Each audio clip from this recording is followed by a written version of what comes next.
Okay. Hmm. Yeah. Okay, so we're just talking about worlds. And it feels so far away until somebody, I was talking to White Lights Media, and they were asking, like, what's your schedule when you're there? And then all of a sudden, like, oh shit, I need to start looking at my schedule when I'm there. And now all of a sudden I'm like stressed, like, holy shit, this is too soon. It's around the corner. And that's how it could be within a day. It's literally only a day sooner, but I'm like, oh my God, yesterday was so far away. I'm like, oh man, I gotta wait so far to Worlds. And now I'm like, this is too close, man. I don't think I'm ready. I'm not ready. I gotta start preparing shows. I gotta start. Oh my God. I felt I felt that way with Karlina's post because I think she said it was like, would you say it was like 5 weeks out? I'm like, wait, isn't it 7? Yeah. Oh shit. But that was when you were flying over. 'Cause you have such a time adjustment with the time zones. But Yeah. I just got my peaking or the start of a peaking block yesterday. So then it starts feeling more real right now, right? But last block I was dying with just nothing but volume. But that you got to do it. Have you Yeah. guys ever Yeah. been? And it is true. It's just like all of a sudden it just you're like waiting and waiting and when is Worlds and when is the build up and when am I going to lift heavy? And then all of a sudden the next day you're like, okay, Worlds is soon and things are like everyone's ramping up and posting their heavies and it's getting Ah, exciting. Gotta lock yeah, in. there's like a stitch of a lull, like after Sheffield, after PA Nats, after like a couple Euros. There's a bit of a lull for a minute or two where everybody's done competing, done peaking, done all that. And it feels kind of, you feel the lull. And some people to an extent are even like, let's just chill a minute. A bit of a hangover after all those words, like, all right, we partied, like we did all the podcast previews, recaps, whatever. Let's chill a minute, huh? And everyone's doing whatever with their life. And then all of a sudden, all it takes is a couple of posts in the same week, and people like ramping up. Here we go. Get ready for me. And it's like, holy shit, the hype is gonna start. And people are now I'm in group chats organizing preview shows, and it's like, holy shit, this is about to happen. Man. Yeah, it's what are we like just under 6 weeks out? Yeah, five and a Mhm. half, I think. It's good for I Man. like for us, Amanda, because we're at the end, and so Oh everyone's yes. saying like, "Oh, it's 5 weeks, 5 weeks," but just having like 5 and a bit weeks And a feels half. better to me. Yes. Yes, it does. It does. Mentally, It, it always feels so soon after Sheffield, but you can't really have much of a break after. You just got to get back in it. But once the time comes rolling around, we'll be ready always. it's have you guys ever been in a situation? Have you guys, be honest, have you ever been in a situation where you miscalculated the weeks, but you did it so far out? And then by the time you got to like week like 4, you're like, holy shit, hang on a second. I'm actually 3 weeks out. And you're like, oh shit. Have you ever been like, oh no. Well, well, let's see what happens. Let's I don't know, maybe I jump a week, maybe I Yeah, I sometimes try to people ask me how far I'm out, and I'm just like, whatever, something like, I don't know, 3, 4 weeks, something like that. It's fine.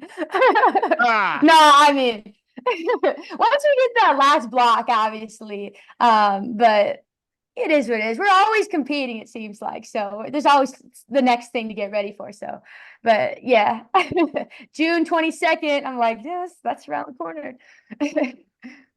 at least with you guys have coaches that are handling your training, so you don't even have to worry about it yourselves. It's not like it's just someone else is Exactly. flying the plane. So you just, Yeah, Yeah. you know, it helps a little exactly. bit. Like sometimes Dom will be like, just try to have a conversation with me about the program. I'm like, I don't care. That's Yeah. your Just job. just And I'm just following it. coming to lift. Yeah. Same. Is it easier that way? Having somebody else do it, and you're like, to be honest with you, I don't even want to know too much. Just throw it at me, surprise me. I don't want a big explanation because it's 100%. less. Yeah, really, yeah. I mean, yeah. I like having some, I guess, say and stuff with programming and be in the loop with it. But yeah, like for the most part, it's just we're on autopilot. Just going in and day out, hitting the sessions, what's down, and taking what's there. Because some athletes actually want to. I mean, some athletes do it like a co-op situation where they're actually saying what they want and they're actually like semi making the formula semi, or at least having heavy input. But are you guys totally like, look, I don't want too much say in it. I just want you guys to, give me the program and I follow it. How much input do you guys like to give with yours?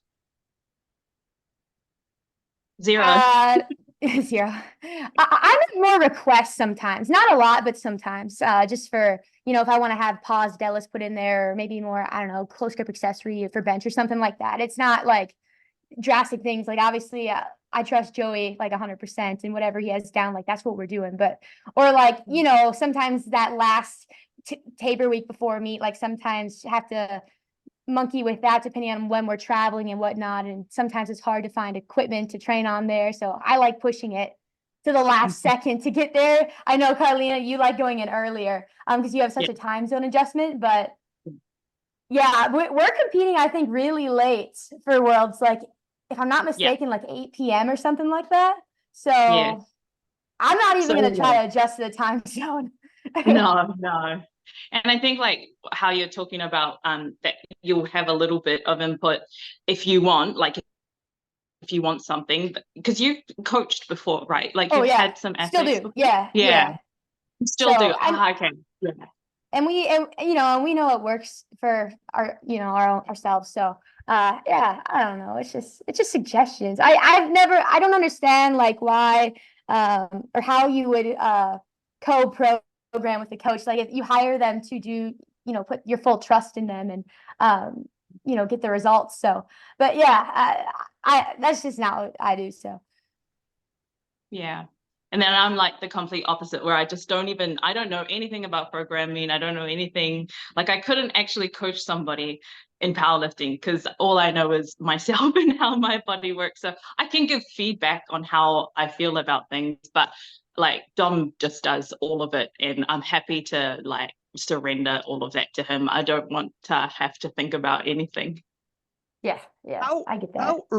How early do you have to get in, Karlina, to these worlds? Like God bless New Zealand. And New Zealand has produced killers in the past years, like from Brett Gibbs on down to Evie, Megan Lee Smith, yourself.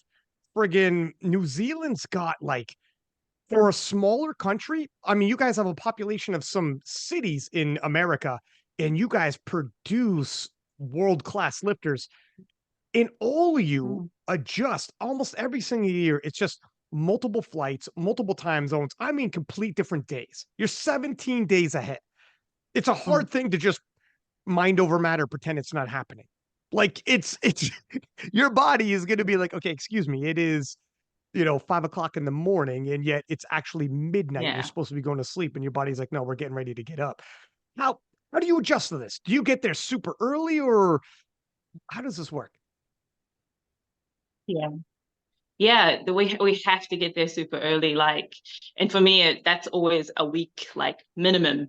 It has to be a week because it's after having done 1, 2, 3 of these trips now. Like, it takes about 5 days to feel normal again, and then you've got like 2 days where you're sort of like, okay, cool, I feel normal, and I'm going to compete in 2 days finally. So yeah, you have to go a week early, which is, it can be really difficult because then you're taking more time off work and your expenses of the trip is more, and so that can be hard.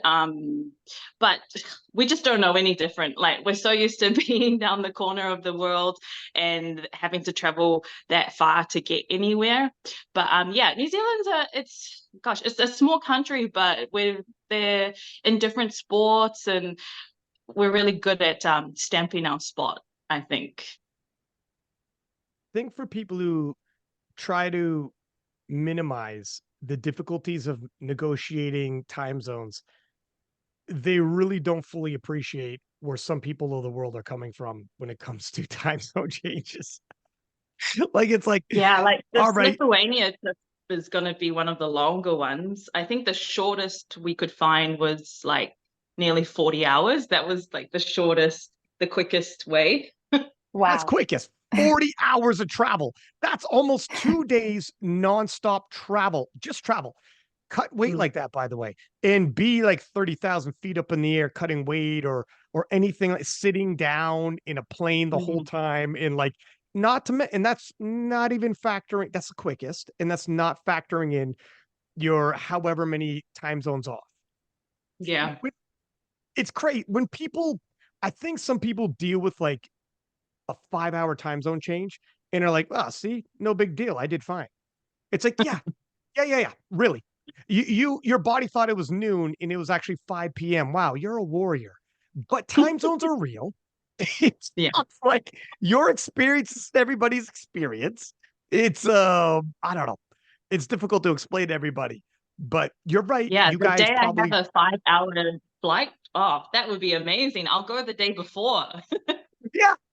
You're like, Yeah, what? I think mine's like 12 and a half. What's yours, Ryan? Um time zone. Okay. I Or don't know. flight time. Yeah. Flight, I don't know. Time zone 7 hours. I'm Eastern Standard on the East Coast. You're it's Central Time, right, Amanda? Yeah. So it's Yeah. probably, I guess I didn't look. It's usually like 5 or 6 hours times difference. I find it easy going because you go forward uh going there. I find it hard to adjust to the time zone coming back home. So and you're always so exhausted with the overnight flights. Get over the pond over to Europe. That like it's easier almost to adjust because I'm just exhausted once I get there can sleep. Really the first day is the hardest. I can't sleep on planes. Once you land, I always have to go train. So that's always a Oh tough my session. God. But after that, it's yeah, I really should get a better system. It's real. I don't know. Do you have to train right off the plane as well, Karlina? I adjust that taper week quite a bit to I will arrive and sleep, like I'll sleep the night and then I'll train the very next morning. So that Okay. works Yeah. out. Yeah. So I just have to change that whole week to make sure I'm like fitting things. Cause yeah, we do lose 2 days in the week and then like weirdly gain an extra day in the week. So it's just so It's weird. It's messy. Yeah. It's Oh. it's like you're a time traveler. You go back Yeah. in time 17 hours, like a day. It's wild. Like you leave on Wednesday and you could land and it's Tuesday. And you're like, Yeah. "What the But we've been traveling for 2 days. right. What? You're like, what is going on here? It's freaking bizarre. You know what I heard? They were talking about, I think there are some airline or airports that do this. They got to start putting gyms at airports. When we got layovers, so many people in life, fitness is bigger and bigger and bigger.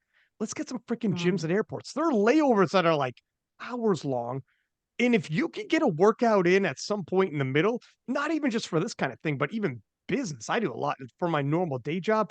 I'd be doing it like, give me that gym membership, whatever airport it is, like make it a membership where like, whatever, all over North Yeah. America, all over Europe, make it one of those. I'd be in. But I think I've Yeah. seen one of those before, but it was like cardio equipment but it's like you walk enough at the airport. I walk in don't know about circles. you, Bobby, running for my flight sometimes for the connections. Same. Same. I'm that guy who got to get my steps in and I'm walking in circles like a weirdo at the airport. But Oh, I and then know. I always right. I is saw you at Worlds doing that. did you? Okay, well there Yeah. you go. This is my routine. I gotta get my steps in. Um, right off the bat, I wanted to ask you, Karlina, because I've mentioned a couple times on the podcast. After Sheffield happened, Agata immediately says, I'm going 76. And this was a huge cue up for you, who, I mean, when you've reaped the benefits of being in some big showdowns, which are super duper exciting.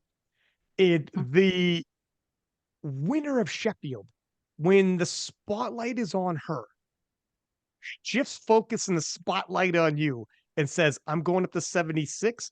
I want that title. And I have it's not even just about the title, but says she has unfinished business with Karlina because you got to win over her.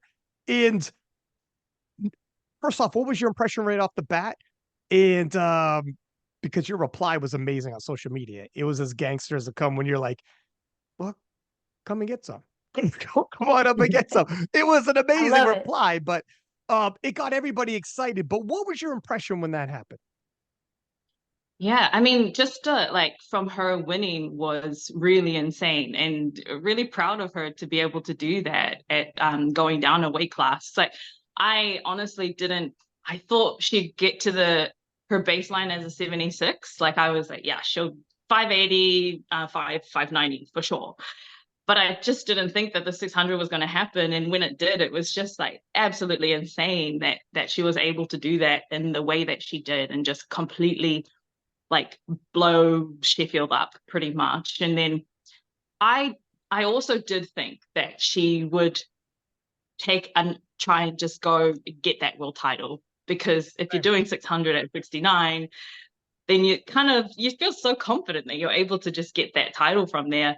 But she is like, she's crazy competitive, and not in the way like she describes of getting titles, but in the way that, she has knocked down some giants, and there's one that she hasn't yet, and she really wants to. And so that's exciting for me. I'm like, cool. Like, I love that. I want to stop you for as long as I can. And it really does. When someone puts on a performance like she did at Sheffield, like they say in boxing or MMA, the promotion for the next match happens immediately after the match that just took place. There's no better time when everyone is super excited about what you just did, and they throw a microphone in your face. That is the time to start promoting the next one. And she followed suit. As soon as the mic was in her face, she was like, "It's Karlina at 76," and everyone was like, "Oh." And Yeah. you did not miss a beat. And you were like, well, because why? If it's going to happen, there's no backing down. It's like, well, come on up then. You got to show resolve. You got to show bravery. It's going to happen regardless. And you're still Karlina Tongotea. You did 6'10", and you could do more. And you're obviously confident in yourself as well. So you might as well lean into it. But yeah, it was a moment here. It was a little unexpected too. If I'm honest, I thought she would go 60. I kind of thought, look, you've already done the cut. I don't know if you're ever going to do it again. Collect that 69-kilo title before you move Mm, back up. mm. But Yeah, I thought she would too, but she just goes against the grain of what everybody thinks she's going to do. And that's what makes her exciting to watch and to see what's going to happen. But yeah, like you said, I'm very confident in myself. I know that I'm currently the strongest I've ever been, and healthiest as well. So the battle that's going to happen, it's going to be way better than last year, I think, because we're both coming into it, I think, with momentum. who do you guys, this is for both of you, who is currently the queen of powerlifting? I'll toss it to you, Amanda. Who, in your opinion, is the current queen? Oh, you're throwing this at me. I like to I'll think go to I ranked. Karlina in a minute. I like to think I ranked pretty high in that one. I'm gonna throw some confidence there. I'd like to see who wants to come up and challenge me again. I think Agata had a great meet at Sheffield. She put on a show. She had the perfect meet. But Karlina is the defending world champion. She's gone up against Agata, won multiple times. I think that's going to be battle itself. Agata, I think the 69-kilo class fit her leverages very well. She did really good at it. It would have been, cool to see what, she could have stayed at that for a bit. But yeah, I mean, I gotta say myself, I'm gonna stick up for myself for this one. I've yet to see someone come challenge me again. And, even without that, I'm still pushing the world record year in and year out. So I know Sheffield isn't really a great meet for me to, I don't know, look at how the scoring is for that one, being I placed second to last, but just that's a showcase kind of meet. If we're looking who's podium at Worlds every year, I mean, and good lift points overall, dots, whatever you want to compare. I mean, Rondell said it himself. I heard your I was about to podcast, say. Yeah, I'm gonna say, myself, but I don't know. That's just me If I trying to be was a you, little I would too. confident. I wouldn't be bashful. If I were you, I would too. I would Okay, stay thanks. with my chin up and be like, I'm usually "You gotta humble, be." got a little bit more humble, but But yeah, I've been around. Yeah. and I'll ask you guys the GOAT question in a stitch later because me and Rondell got into that too. But Karlina, who do you think is the current queen of powerlifting? Mm, yeah, it's a really hard one. I think like in the last this first 5 months of this year, like that's when you say that it's Agata for what she did. But then there's like queen of the last 5 years or whatever, and what does that mean? But I think recency bias with the last Yeah. 5 months, you can't deny what Agata did and how high she's gone up in GL points total. Like she is now the lightest woman to have totaled 600. Like I had that, and she's taken that as on hers.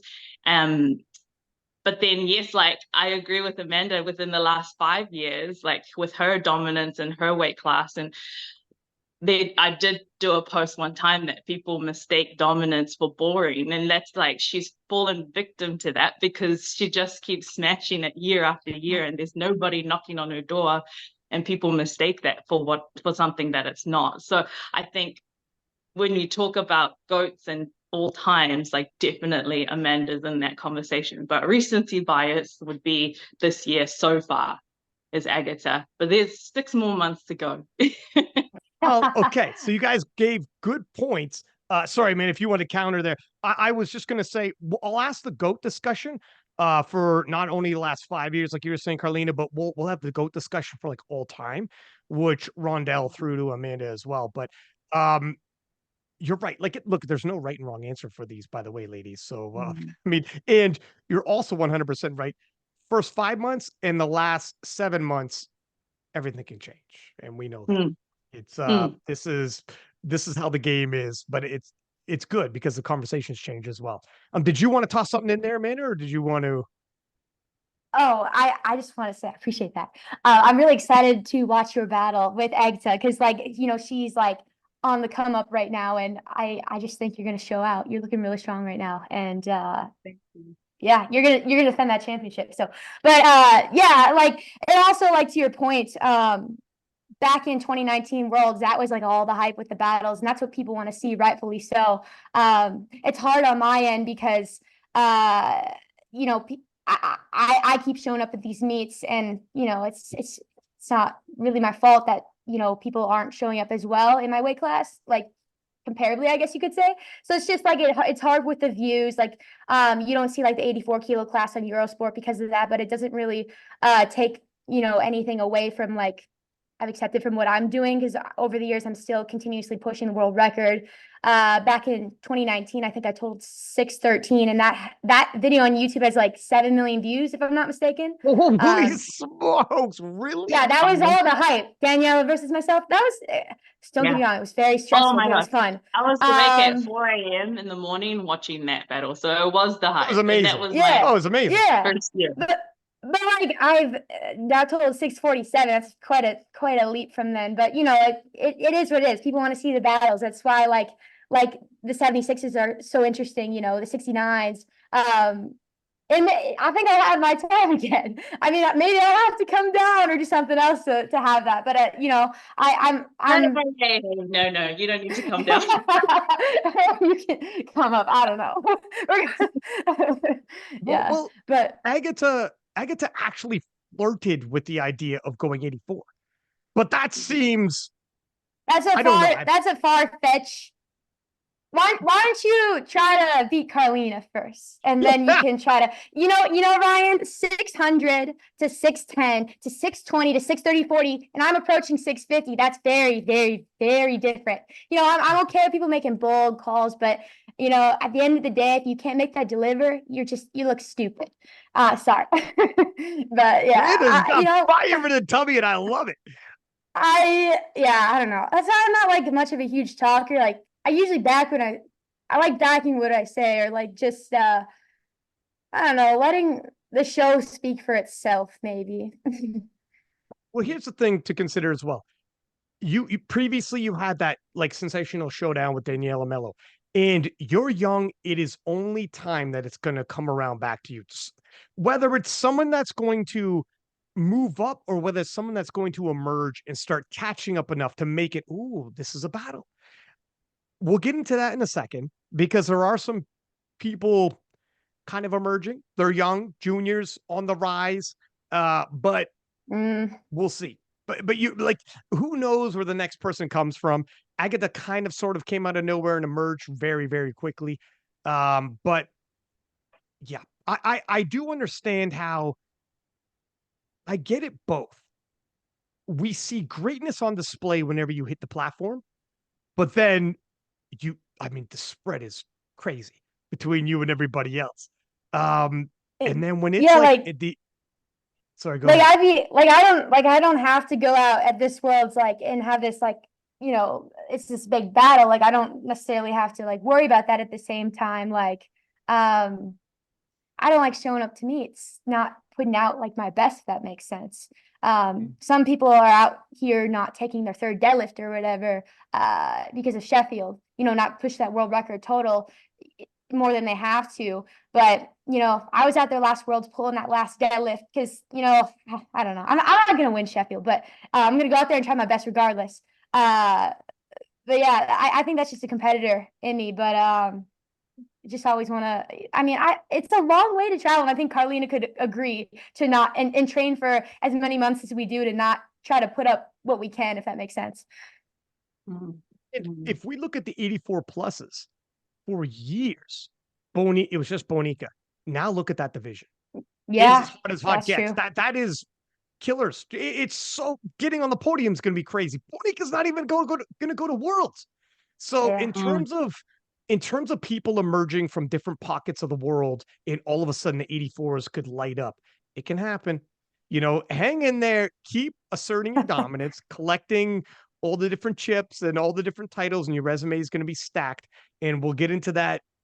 What Rondell brought up, the big GOAT debate, in a second here. And I do think the narrative and story on that debate is shifting over time when we look at the resumes.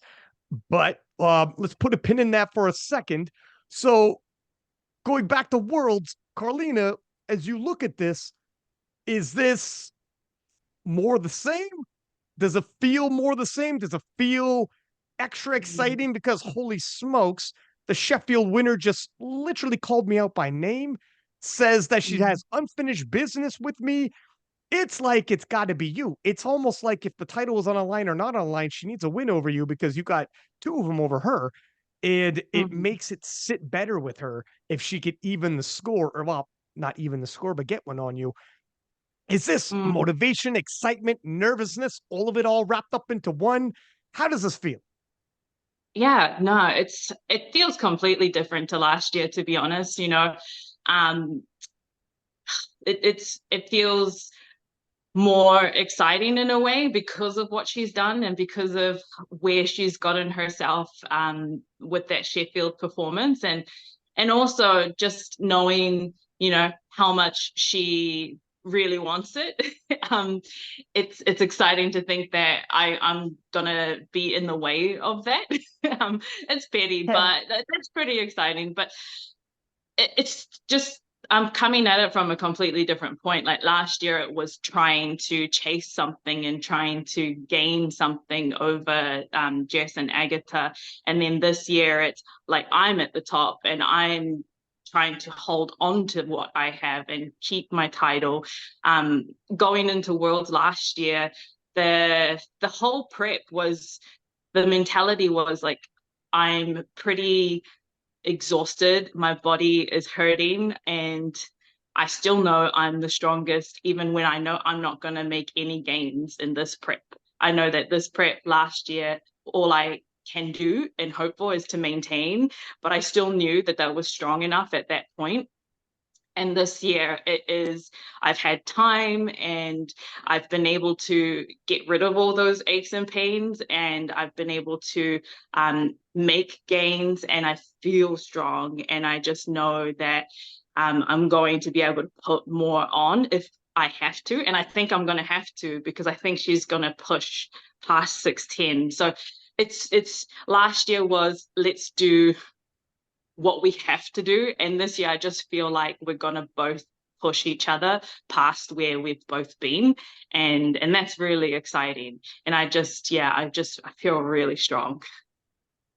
Different to chase and be the underdog, or actually, I'm not sure you were an underdog because you had totaled 600, or that was an interesting situation. Yeah, I Usually mean, the that was champ, new, so it was a weird position to be in, like where I did feel like the newbie and underdog, but people knew I had done 600, so they felt confident in me.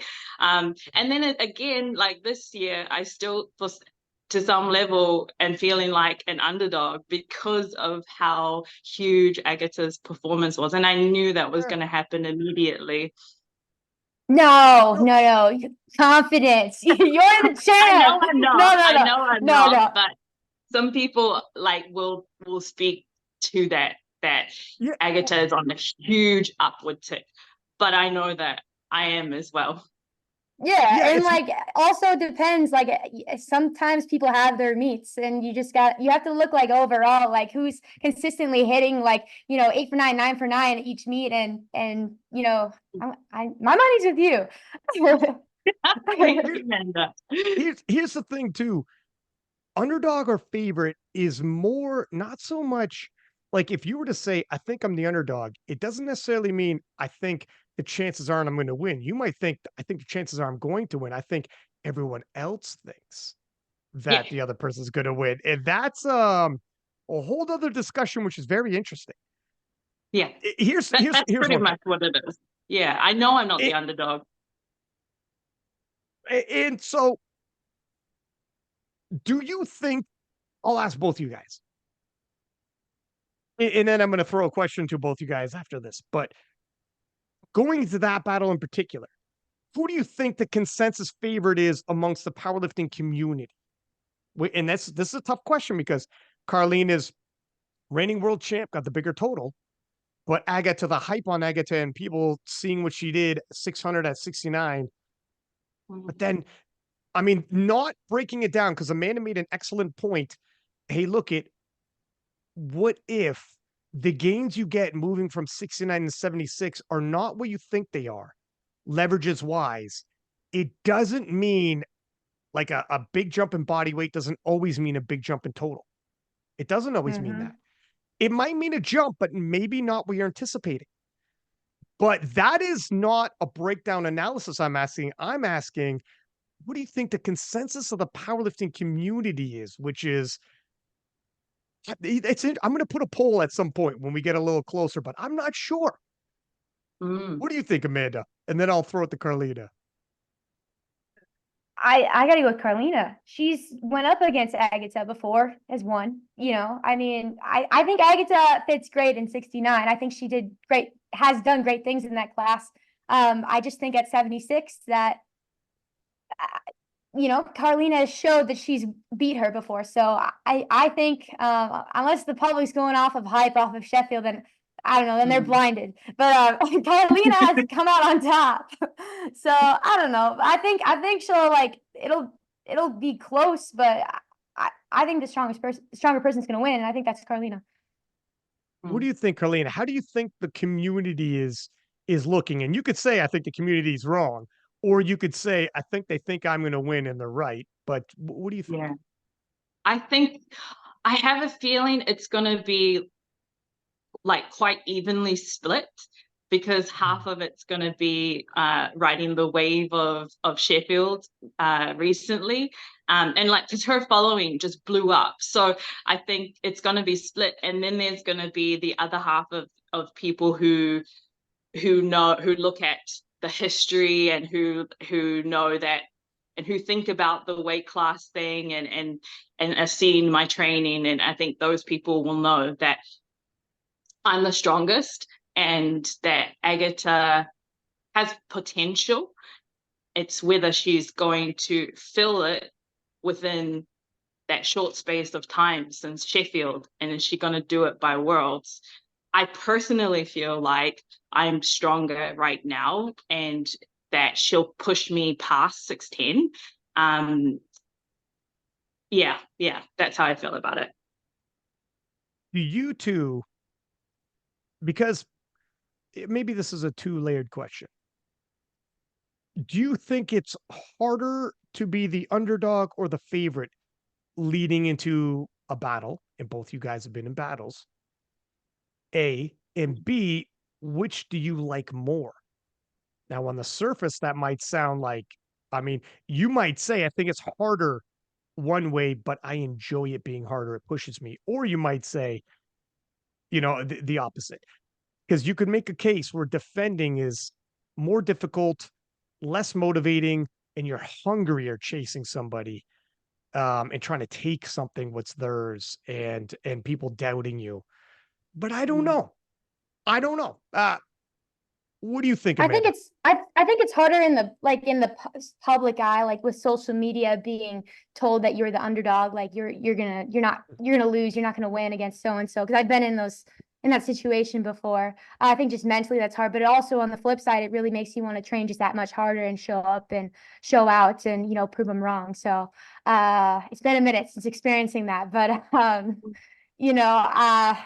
find other ways to motivate yourself if it's not there. But yes, yeah, myself trying to just go for overall points, but those keep changing. But yeah, I think it's hard being the underdog on social media just mentally. How do you feel, Karlina? Yeah, I mean, what Amanda just said is like you've got to find ways to motivate yourself, and so I think it can be hard to be the perceived underdog, but a lot of fire can come from that if you use it in the right way. And then, like, personally experiencing being the defender, at the beginning of right after Sheffield, I went straight into like physio and was working on things that were kind of hindering my lifting a bit. And so during that time, I'm not lifting very heavy. I'm doing a lot of rehab. I'm the defender. It's very difficult for me to find motivation in those early days of this world's prep. And so that was something new that I was just like, what am I, like, training's kind of boring. I know that it's going to get better, but finding motivation in that space was pretty difficult. And so I actually had to be very purposeful with doing things, getting my training partners in, asking them to come on these days, looking at inspirational things, and that eventually picked up as I was able to start training heavier and really see the benefits of that rehab that I was doing. So I think that's been harder for me, is the defending, but I've been able to find those extra bits of motivation to fuel me, and now I feel in a really good space mentally. Rondell also raised an interesting question. Thus far, we've really focused on it in the men's division, but it was the outlier debate. And it got pretty big. We got people in making posts about it, and Ahoro was making, like, pulling up stats about how many deviations away certain people were. People are mentioning it in their captions and stories. Like, I think this person's an outlier. And it's not easy because you could be a potential world champion, but not necessarily an outlier in some of these conversations. On the men's side, it seems we're somewhat settling into 4. On the women's side, what do you guys think? And what makes an outlier? Now, we were saying, let me parse this a little bit to set the table for you guys on this one.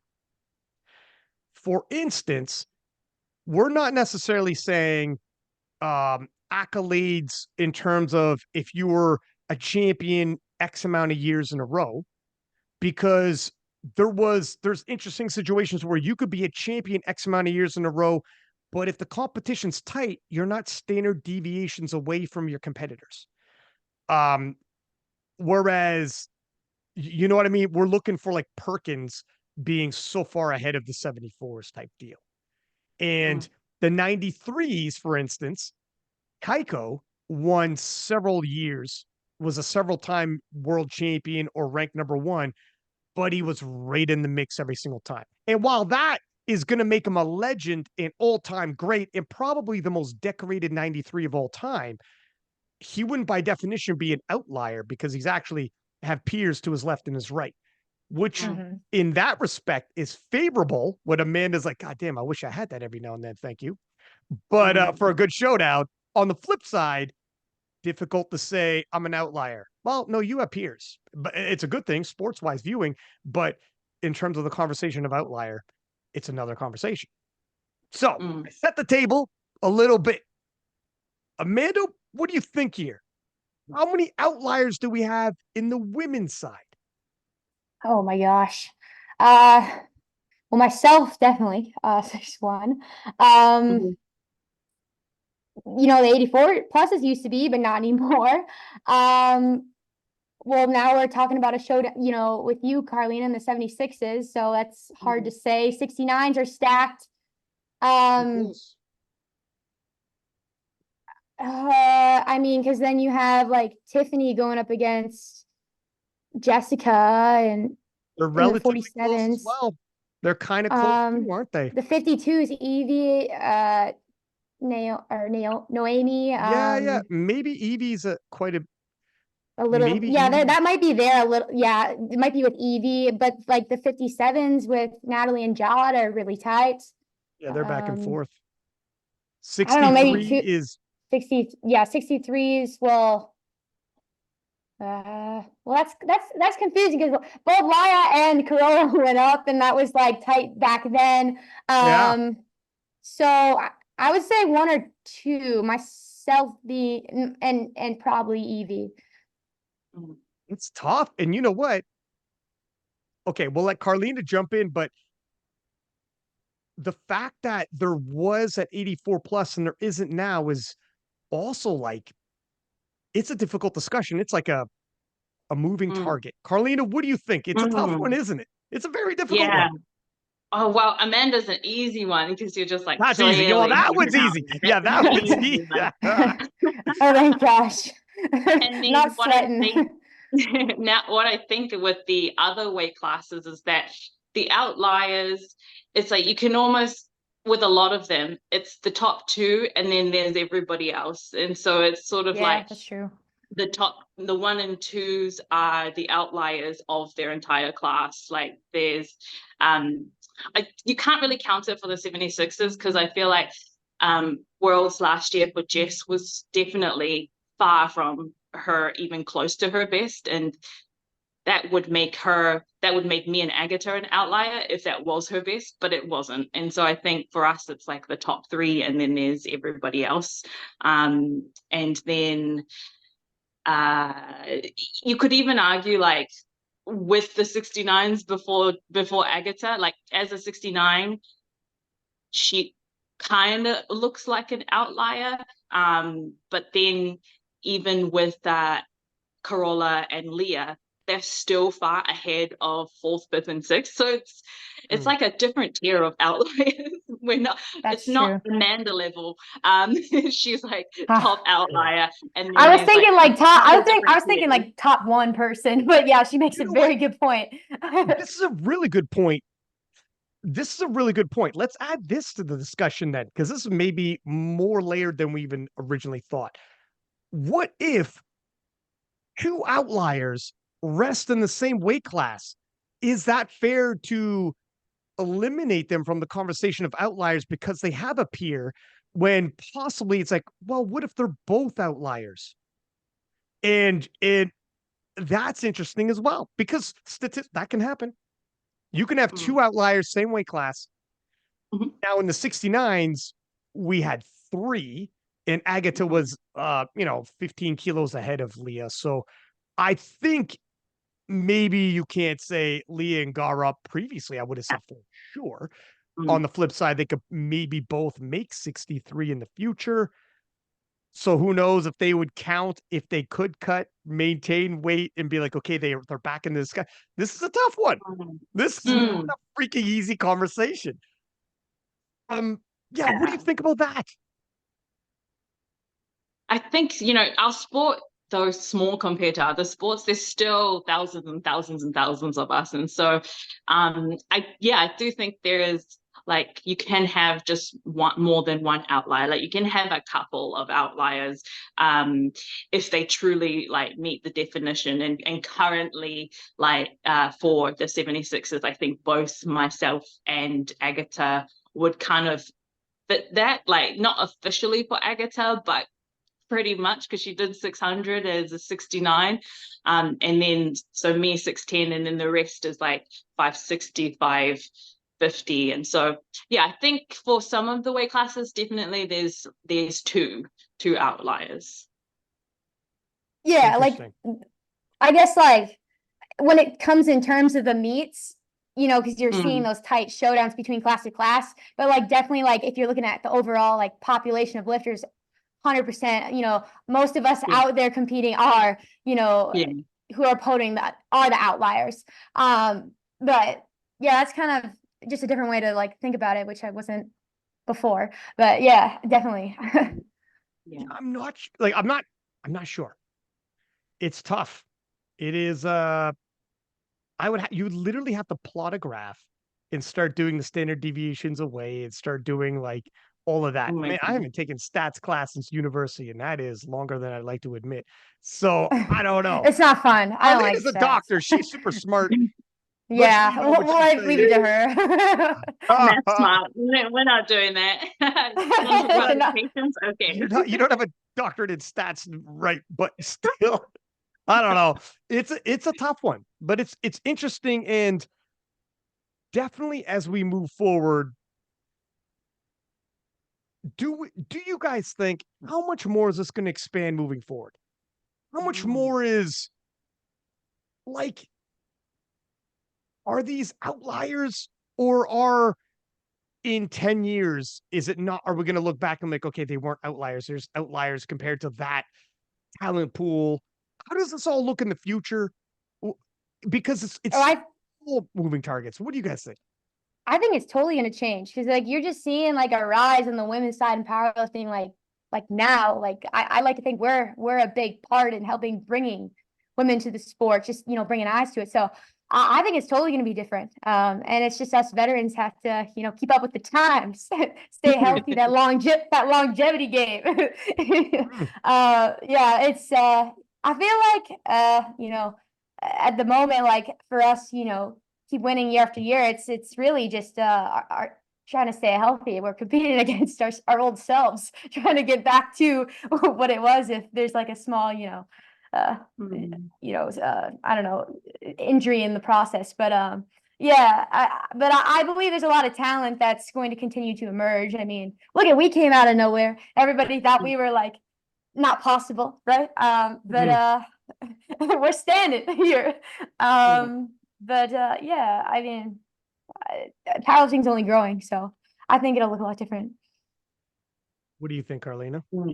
Yeah, no, I agree. Like, even just now looking 10 years ago, like the things that Amanda has done, the things that I have done, it was not possible, was thought to not be possible. And so 100% in 10 more years, when I am we won't talk about that, but in 10 more years, we'll be looking back and saying 20 when you're 20. When I'm 20. Yeah, I get older every time Ryan talks about me. It's really funny. And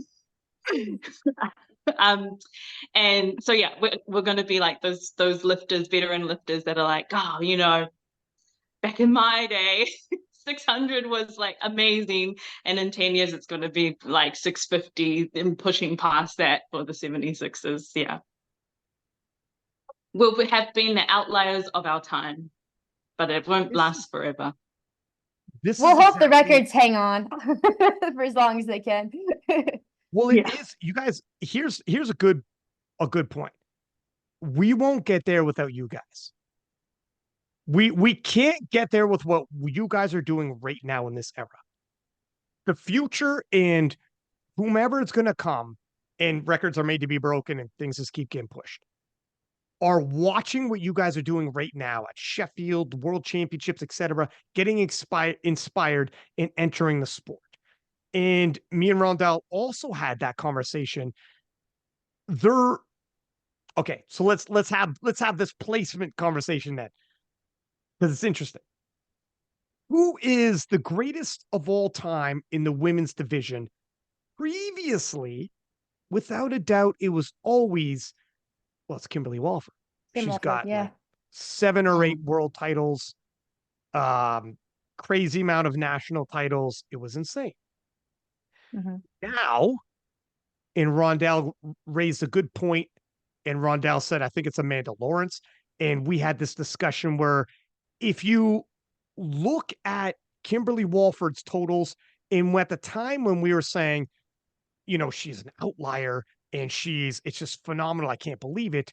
And then now when you see the totals that the ladies are putting up now, she would struggle to win a world title several weight classes below. It is insane what everyone's doing. And the women's division has exploded. And Rondell is like, I think, with all due respect, someone like Kimberly, you could never get to where we are now without Kimberly previously. So Kimberly, in terms of if we're doing a Hall of Fame, would be in the pioneer wing, where we all are eating off the food that Kimberly laid the table with. She would be in the pioneer wing. Bless, we needed her. And her, Jen Thompson, and all the previous GOATs of yesteryear.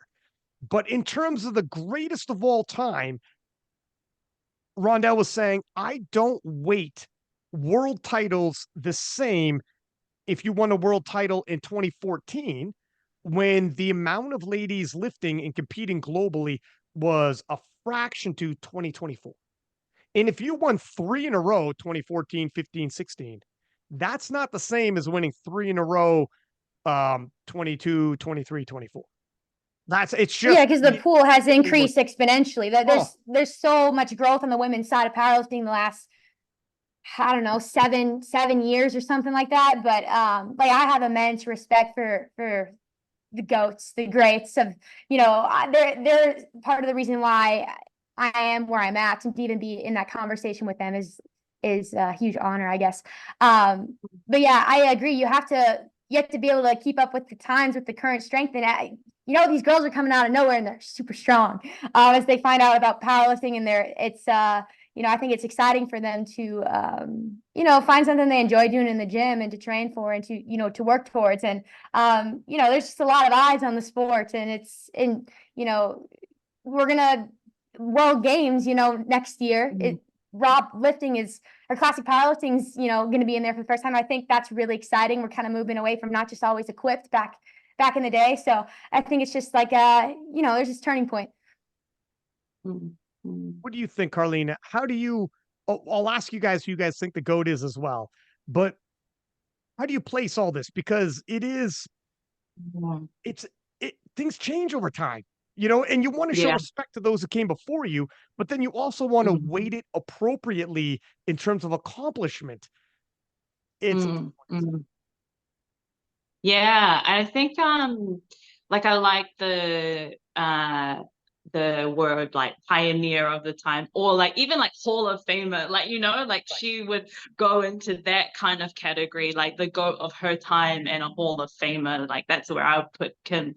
And because even when I was coming in, it was the Jess taking over Kim's place on the pedestal time. Like that's when I came in, so I kind of like knew about Kim, but I didn't come up watching her. Like I came up watching Jess actually. So that, and Amanda and Danny, and that was like my time. So yeah, I do like, I'm feeling pretty comfortable that I can like put Kim in that kind of in that area. And then thinking of GOATs now, like for me it would be kind of the last 5-ish years. Like who is the GOAT of the last 5-ish years? It always has to be time based, because yeah, things change. We've gotten so much stronger, and sport is so different, and everything that is involved with social media and SBD getting behind it and pushing it. It's just completely different to 10 years ago. So yeah, I agree with like what you guys are saying about how you would pick. But even, and then it's like, how do you pick? Because Right. there are women who have, like Bonica and Amanda, you know, they have constantly won world titles, but then within the last couple of years, Bonica has had challenges and has fallen to those challenges. So then, like for me, that changes it completely. Whereas Amanda has never not been challenged since 2019, and not because of her, because she keeps pushing it still, but because there's nobody on the come up, and so that ranks her higher for me when I'm thinking about women who have constantly won their battles or world titles.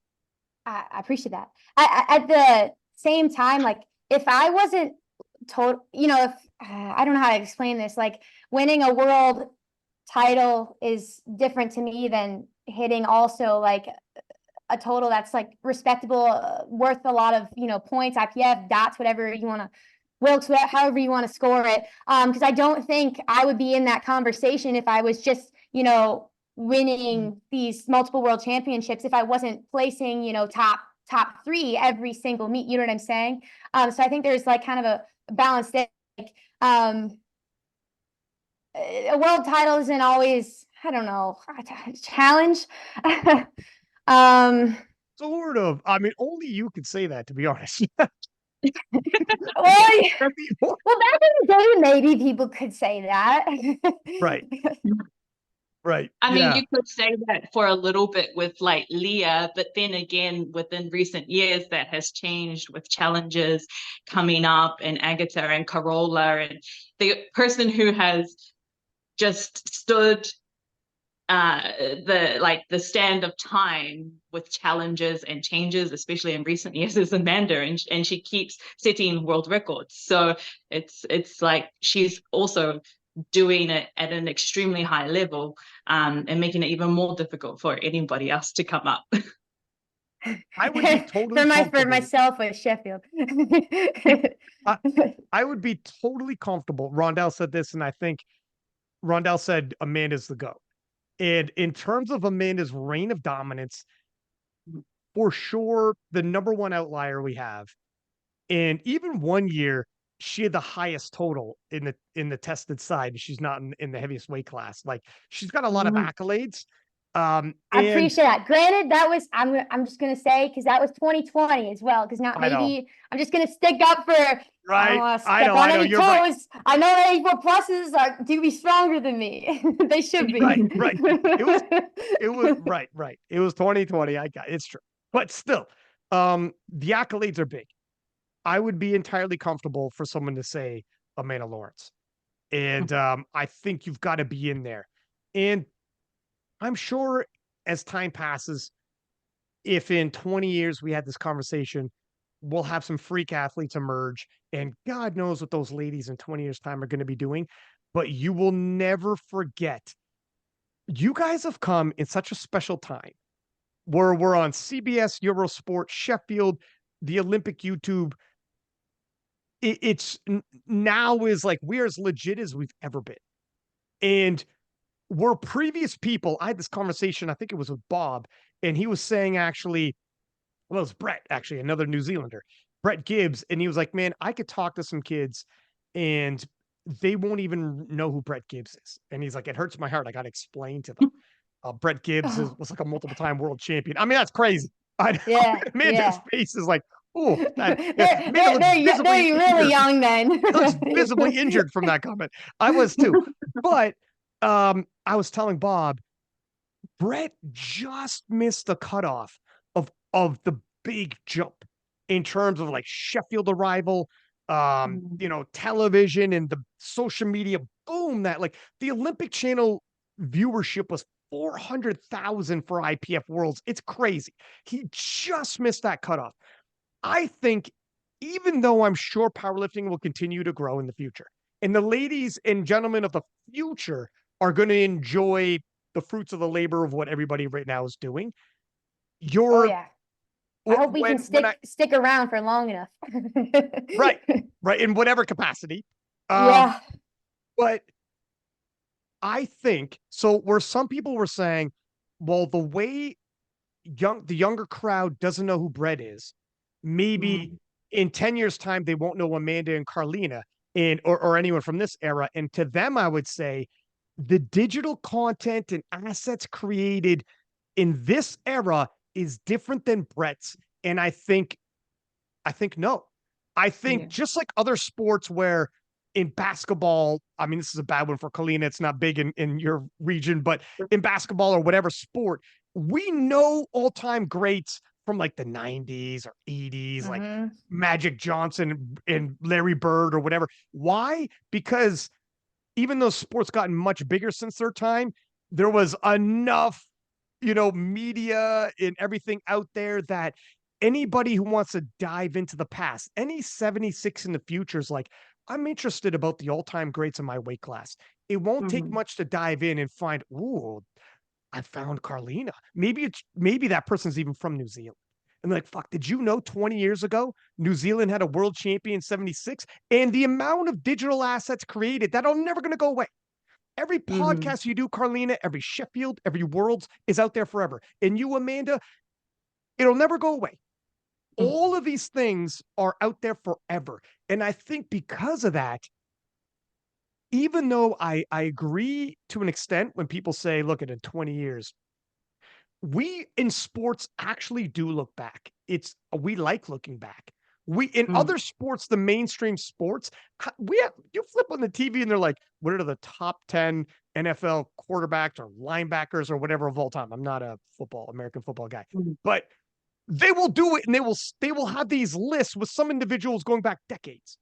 It's just a part of it. It's like music where the oldies will never go away. I think you guys just made that cutoff. And I think for some people in eras before, it'll be much more difficult because the opportunity to leave that impact just isn't there. Am I crazy or what do you think? Am I just being, I don't know, a hopeless romantic? I agree. Cause like Kimberly was like the inspiration for like me, but I don't know if you asked her like who is she looking who inspired her to get into powerlifting and who she looked up to before her time sort of thing. Like I don't know if I can name any names with that. Just because there's not a lot of media that I have access to, and I guess it's probably oblivious with my age or something maybe. But yeah. It was literally. Sorry, go ahead, Karlina. Oh no, that's okay. You continue. I was just going to say, there was it was magazines, Amanda. It was USA Powerlifting magazine, which is like, where do we get these? I want to read them. No, but okay, look I'm aging myself, but I freaking bought those cheesy powerlifting magazines. How much of a nerd was I? But nobody's. How would you even get your hands on? It's far more accessible now just to go on YouTube and watch streams or go on a podcast and you could go back. King of the Lifts has been doing podcasts since 2016. Like even just those podcasts go back almost 10 years, which is crazy to think about. But so I think it's the era. I think we're okay. What do you think, Karlina? Yeah, no, I absolutely agree. We're in such an exciting time for the sport, like you said, with social media, and even for somebody like with a micro following like me is still able to get a lot of exposure and have people find me, and those memories are there forever. They're there forever. And the other thing, which is a little bit unrelated but still kind of on the same vein, is that what I love about powerlifting is that whilst it's on the come up equally for men and women. We are raising the sport together and we have equal exposure, which you don't get in other sports. There's the men's, and it's amazing, and then it's also there's this little women's women's NBA, or there's a few female fights on this UFC card, but it's the men that push those sports. And I feel like we equally, if not sometimes better push the sport as women, and the supporters and the commentary and the podcast and the sponsorship, they foster that, and they're happy to push men and women equally in the sport. And it's just so cool to be a part of and experience, and not be like the little like women's sport that doesn't get enough views, which happens a lot. And we're pulling those views. So I think that too is happening at the same time, and it's just so exciting. Excellent point. I think they're all, oh, you're good. No, no, I think I think they're also gonna remember us by the records, that in itself, because I see like where we're at right now, and it's hard to fathom getting even stronger than that. But I know those people are gonna be looking back on those records 10 years from now, whatever, trying to break them. So that, in that sense, also, but just side note. But yeah, I guess to what Karlina was saying, we're like the Caitlin Clark of the WNBA. Well, that's phenomenal you brought that up, by the way. I had no idea who she was, and now I hear about her all the time. It's crazy. Oh. She's a star that she's blown up. I can't freaking believe it. But I want to talk about that point, but real quick before we move on to talk about that. It's interesting that records will continue to get broken. And in the future, they might look at old totals, old lifts, and be like, oh, we're so far ahead of that now. But what they'll always be able to see is like division after, or title after title, year after year dominance, exciting showdowns, watching it. Like people still watch John Hack versus Brett Gibbs, even though, I mean, Rusted just did 860. It's so far ahead of what Hack and Gibbs were doing. But some people still watch that freaking one, or some people still watch Amanda Lawrence versus Mello. Over millions of people, and you are like so millions far beyond since then. that. You're so far beyond that. But the excitement of sport competition, I think that won't get lost. So there's a degree that we're all as important. Records are important, but so are titles, and so are eras where you have a competitor that pushes you, and people will never forget that era of the big three and the 76s or the 69s, or Mello versus Lawrence. You'll never forget how you felt when you watched that. I forget. I'll tell you right now, I watched all these, right? Because I'm in that position where I get to comment on them. So I'm like the luckiest guy in the world. And I don't forget all the numbers, but if you ask me, like, what did I squat that day, Ryan? I know you did like 613. Is that right, Amanda? Did you guys do 613 or total? I thought you said squat. Yeah. I'm like, no, but 613, yeah. But I get what you're saying, because like if you ask me like what I squatted, I don't know, last year at a certain me, I'd be like, like someone else who knows stats is gonna be better. Look, I'm a total nerd, so I know, like I know Karlina did 600. Jess, when she won, did 585. You did 613. That was 5 years ago. But to be honest with you, I don't remember every single lift, and it doesn't matter. I remember those battles. Like, I'll never forget those battles. And that's really what sports is about, is how I felt in the moment. How I was like, holy smokes, this is big. I don't know who's going to win. Oh my gosh. And all sports fans, by the way. So the numbers, even if in the future, people like look back at the numbers and like, well, we're so far ahead of those numbers now. It's not all about that. So don't super worry about that. Sometimes we talk about that, but I do. It's a bit of all of it, right? And going back to what Karlina was saying in terms of our sport, the uniqueness of it with the men's and women's, like Sheffield, the 69 kilo class, by far the biggest. 93s was great, but the 69 kilo class was like, holy smokes. Why is it powerlifting? Because you're right. You guys are lucky. You've not just chosen, but obviously you're physically gifted and such, and taken to it, powerlifting. But there are other women in other sports where it's like, to Karlina's point, they're like subsidized by the men's, who like they'll take some revenue from the men's to try to keep afloat because their league is, and women won't support that league even. Let alone the men support that particular sports league. Whereas in powerlifting, not only do women watch women's powerlifting and support it, which I want to ask you guys, why is that women will support powerlifting, but women don't seem to be supporting some of these other sports because there's enough women to support all sports. So that's interesting. But also on top of that, men will be like, I don't know who's going to win the battle of the 76s, but I don't like, they'll debate. They'll be in my DMs. Dudes will be like, are you kidding me? This, whatever. Just as much as with the guys. It's a full-on debate. And we'll have like preview shows, recap shows, and whatever. Why is this with powerlifting of all? I'm not sure. Hmm. We're lucky. I'm grateful because we have together we're stronger with men and women. If women dropped off and it was just male viewership, we'd lose like half our viewers and we'd regress sponsorship wise, viewership wise. We'd lose everything. We wouldn't have enough.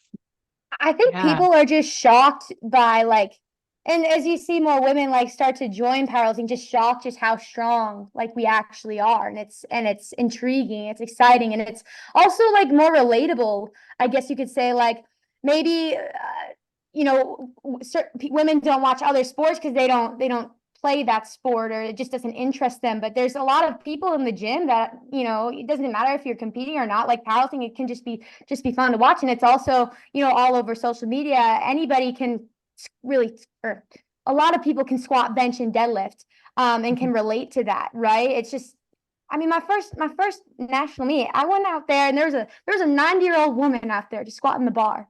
Like that was cool to see. Like it's really for all ages. Like the pool's large.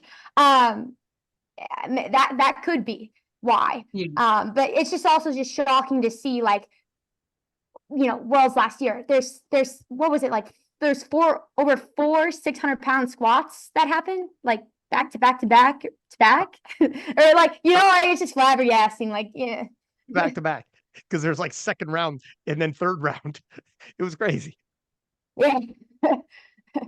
Yeah, and I think too, it's like it's nothing to say about like what we are doing like differently than other women's sport, because other women's sport, they're also amazing athletes and so elite and doing amazing things. But I think with powerlifting, the way that it's grown with females participating more, the people who are running these meets have just allowed space for us alongside men. So when we compete, there's our female flight and then the male flight goes straight after, and we're both in the same session. Yes. And so it's not separate. It's not like this is just the men's competition this weekend, and then it's like if you're hanging around, there's the women's competition next weekend. Like it's together and everybody embraces it. And so when you see that happening all together, there's no separation, and you look at the sport as a sport, not as like this is the female counterpart of the sport and the male counterpart of the sport. Like we're able to just take it all in for what it is without separating it and having those like unfortunate things happen where people are not sticking around to watch the women's after, or people are not wanting to put into the women's, because it's just all happening and has always happened together. And so it's just really awesome, and I just hope that other sports can do the same. And it's kind of a team thing as well, right? Like there's a lot of guys, girls on like for flex or all these other powerlifting teams. So that in itself, and like when you're going in the gym day in and day out, I'm sure you're not just training with all women, you're training with the guys as well, mixing in. So I think it just kind of brings everybody together. Yeah. At both points. Okay, so first off, way back in the day, I mean late 70s, early 80s, they actually had men's worlds and women's worlds, separate locations, separate. Terrible idea. Really? First off, I didn't know this that. is before you guys are born. Back. This is way back. This is before you guys are born, but like way back in the day, yeah. And terrible idea. To Karlina's point, I think 100% the fact that same meet, same sessions is a huge thing. And if they kept it split, I don't know. And to Amanda's point, I think definitely, because like for women's basketball, soccer, what have you, the men's team aren't training with the women's necessarily. I don't think so. Anyways, I don't participate in those sports, but I think the fact that you go in the gym and you all train together, men and women side by side. So if you have 3 women, well, you'll compete at the same comp. You could be prepping for the same, you're local and you're training for a local meet. And it's like, well, who on the team is going for this one coming up in June? And some people are like, yeah, let's do this. And you're all prepping together. And then you're going to cheer on your teammates.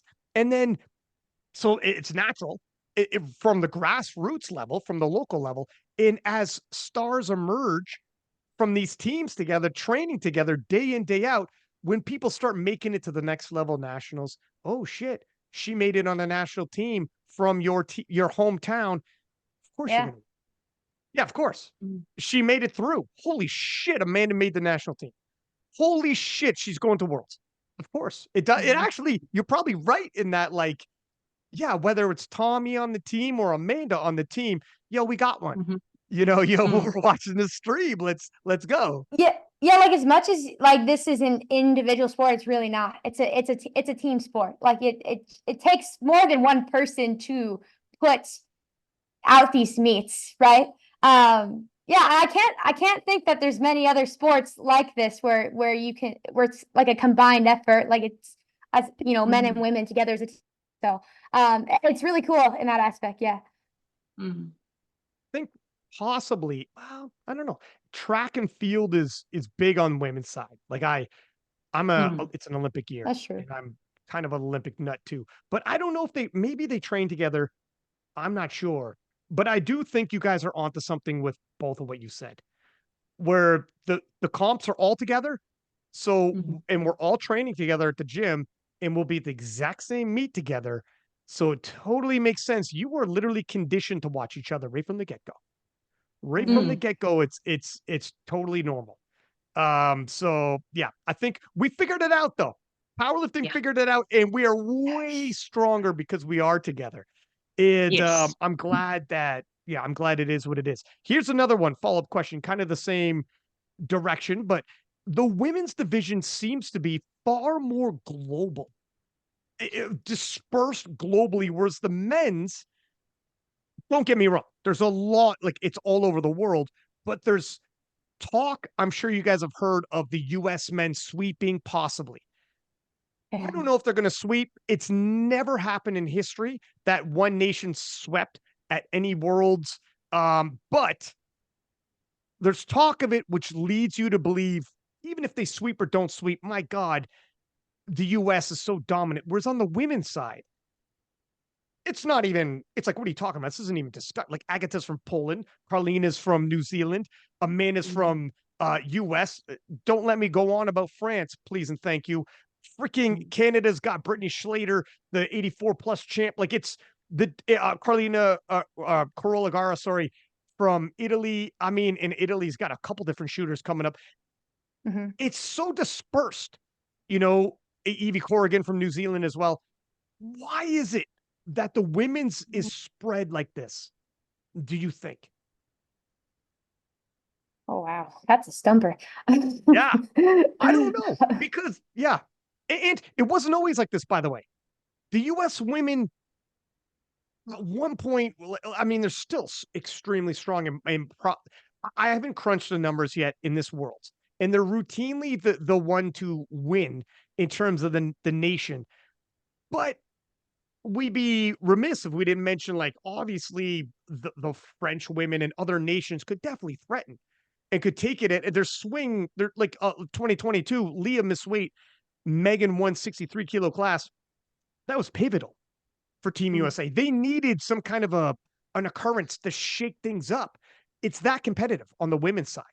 And it's not always like that on the men's. And that's, do you think that's a good thing? I mean, on the surface, it'd be like, yeah, of course it's a good thing. And you could lend a lot of credence to it because it'll grow you globally.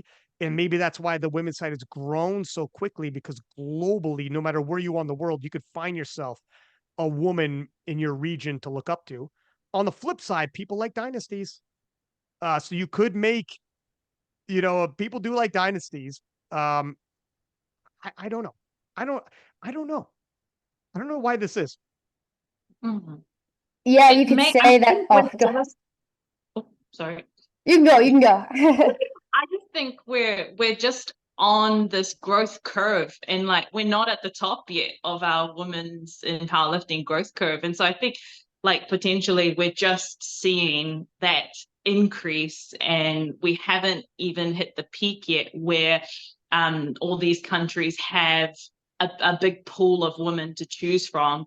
And that's really exciting, because like the women's side is still so strong, but maybe this is a sign that there's still so many more women to join the sport and increase the pool of numbers of women across the countries. Like I love that it's very global, because I think we all love to find a female that we can look up to and message them and easily get inspiration from them. But yeah, I think maybe it's just a sign that we are growing, but we're not near the peak yet of women's growth in powerlifting. Yeah, and we're just not as established as the men's side, right? And I mean, even if you take a look at Sheffield, like the percentages that these women are breaking over the world record total is quite large. We're still growing, like you said. So the men's, just in general, weight training was more popular on the men's side. So I think we're just like we're dipping our toes in. Well, maybe more than that, but you know what I mean. But yeah, it's probably something to do with that. I mean, as crazy as that sounds, the men sweeping the entire world championship. Yeah, I mean, that'd be like a nationals almost, like for the top weight class is funny.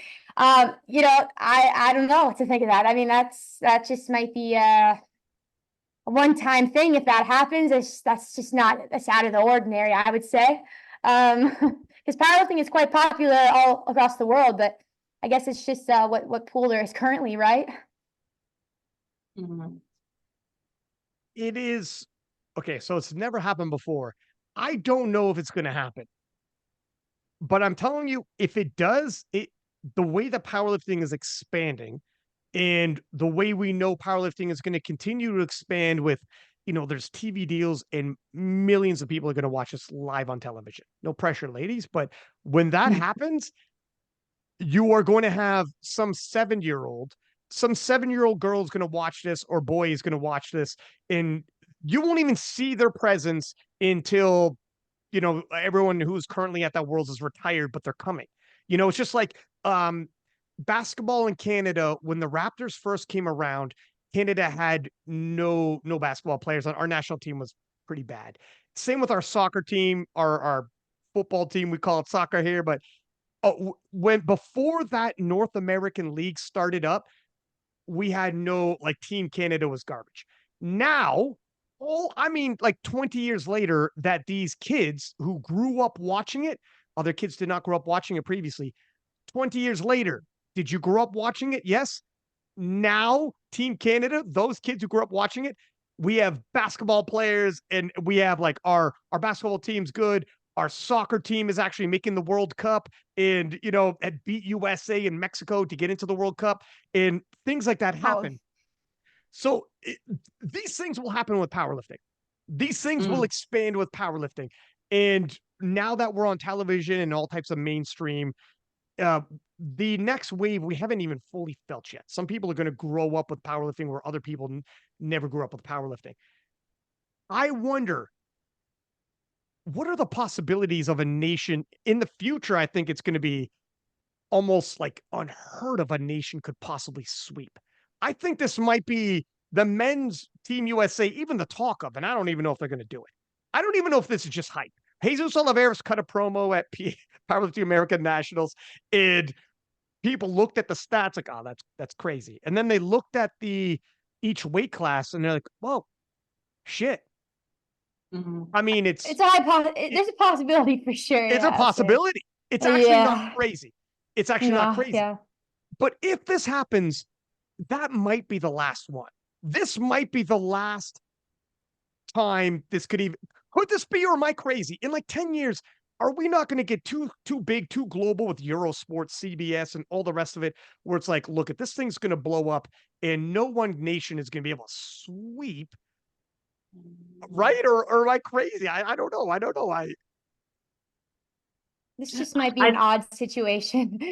Yeah, I don't know. What do you think, Karlina? You put this in perspective pretty well. put pressure on you for the answer. Look, coming from like New Zealand, small country with 5 million people, it for us, when we look at bigger countries and the pool that they can choose from for these national teams, like it's not as, I don't know if I'm speaking just for myself or my whole country, but it's not as surprising that like a country like the US would have the potential to do that at a world championship, because the pool and the depth of elite lifters that they have at nationals is crazy. And there's like world class podium contender lifters who are not going to worlds because you can only take one or two from the US. So it's like not super crazy to me to hear that could happen. Like, it kind of seems like, of course it might, there's a potential for that to happen. And I don't see that going away for a few years, because a lot of the contenders from the US, they're not going anywhere, and there's someone not far behind them that could just take their place at Worlds the next time, and then we're in the same boat. So look, I'm not an expert on the men's side, but I do think it could happen, and they could find themselves in a position again for the next year or two, until the rest of the world like buffs up their men's side. Like in New Zealand, we have a full new women's team coming over. We don't have a full men's team. So there's other countries that got to catch up to make it a little bit more global, like the women's side. One thing I will say, and there's one individual, and he actually made a meme video of it saying, when you are the only guy that could stop the US men from sweeping worlds and you're not going to be there. And it was Rondell Hunt in the one. I remember that. I don't know if you guys seen that, where he's like, oh, Jesus, I'm the only guy who can stop this from happening. And like, it's easy to overlook him, Karlina, because he hasn't been in the IPF for like since 2008. Yeah, he's in a So, crappy situation. Oh, I can't wait till he's able to come up. Yeah. It is the worst of worst. But I don't know. So he'll be back next year. Not this Worlds, but next Worlds. Honestly, I honestly believe this is the year they do it. And I think it's a special year. If they pull it off, I think we will never forget this national team. And it'll be like the dream team. Like, do you know that one year one of these nations pulled it off? I think it's so statistically unlikely to see this again, because there's an outlier somewhere. All you need is one. One Rondell Hunt who's like, let me ruin your party. You guys are amazing. Oh, you guys are amazing, but I'm going to ruin your party. Like, I don't know, but it's also a lot of pressure. I could imagine for the men's, because like they're like, Gary hates it. You're the only man that's lose. No, but I'm not in. They're not like that, I swear. But yeah. I mean, I'm rooting for it to happen. Obviously, my teammates, but it'd be crazy. Here's when the world watches, the very first weight class where an American doesn't win, which is the guy could be silver, which is amazing at Worlds. The very first guy who goes silver, he'll be, shit, I'm the guy who let it down. He'll be like, oh my God, is it me? And then he'll be watching like, please let somebody else get a silver as well, so people don't point the finger at me. Like, you're the one, you're the reason. Everybody else stepped up and took gold. Like, it is, I don't know. I've had several people on the podcast. There'll be a silver. As soon as the 74s go, there'll be a silver. Oh, wow. I've had several people on the US men's team on the podcast, and even the most confident of guys, like from Perk to Russ to Bob Matthews, and of course Matt Gary, who's the head coach for the US men's, are all somewhat a little shy to be like, we're going to sweep. Because first, I think when Jesus did that video, which like went like viral within our community anyways, the shares were insane. And then a somewhat of a backlash from the rest of the world came. And which is good. It's sports. That's what you want. You want people like, Well, it's you hard want to, people like, oh, we got to stop them. yeah. Sorry, go ahead, man. It's hard to make bold claims, you know, and like you can speak for yourself, but like it's hard to like, you know, as much as you want to back your teammates, like it's hard to make such a bold statement if you know there's the what ifs and then you got to hear about it afterwards or whatever. But yeah, I could see in that sense the apprehension. And not only that, you put pressure on your teammates. Like, put it this way. Let's say both you guys are on the same national team. He's like, because Jesus doesn't have somebody to his left and right that's chasing him. So you'd be Jesus's situation. And Yes. Karlina's got a battle coming, and the 93s is a battle, the 66s is a battle. Like, there are battles on the men's team. Like, Brendan Petrie, phenomenal lifter. He's in the fight of his life in 93s, neck and neck. 66s, Jonathan Garcia, unofficial world record holder. He broke the world record unofficially at PA Nats. He's in the fight of his life in the 66s with Penez and a bunch of them. So imagine, though, you going on a podcast or grabbing the mic and cutting a promo like Jesus did, saying, you know, we're gonna sweep, baby, blah blah blah. And in the comments, all these sweep emojis with a broom and whatever, and all that. And because you're looking to your left and right, and you're like, yeah, I got this. You know, it won't be me who lets the team down. When the world looks who might have got silver or bronze, it won't be me. Like, I got this, I'll live up. And then some of your teammates who are in crazy battles. And it's one thing to just be like, I'm going to do this for myself. It's on me. I'm going to do this for myself. It's another thing for teammates who are in crazy battles to be like, I mean, just settle down. I got a lot of pressure on myself. Now I'm going to let the nation down. Now I'm going to let the entire team down. Now the whole world is going to watch our battle and be anybody but him. You know what I mean? That's what I was saying. Yeah. That person like Brendan Petrie or whoever's in a battle is going to be like, guys, you know, Brendan Petrie came on the podcast. He's as confident as they come. He's like, I'm down for a podcast. We did a podcast. He's like, I prefer not to talk about worlds. And I'm like, no problem, my friend. No worries. But there's pressure on these people. And I can only imagine where it's like, go ahead, Karlina.